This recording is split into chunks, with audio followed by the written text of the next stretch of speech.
I conceive my site-specific and theme-related interventions, objects and installations within the field of vision of the social and critical institution and art space.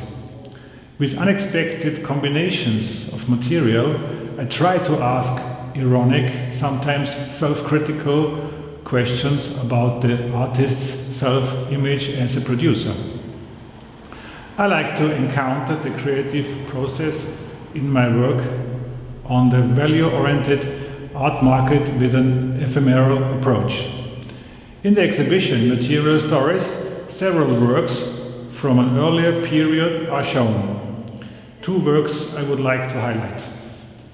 The first is Down and Mal P.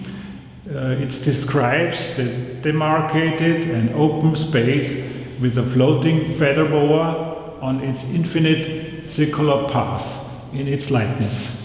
The work delicately touches the visitor and actively involves him or her in the material theme. The tactile experience begins with a tickle and ends with a smile. In the sandpaper series, two oversized sandpapers are presented, deriving their power from a certain coarseness coupled with the joke of uselessness. Designed for Gulliver's hands, they thus become shopkeepers in the hardware store and counteract the function of an abrasive craft.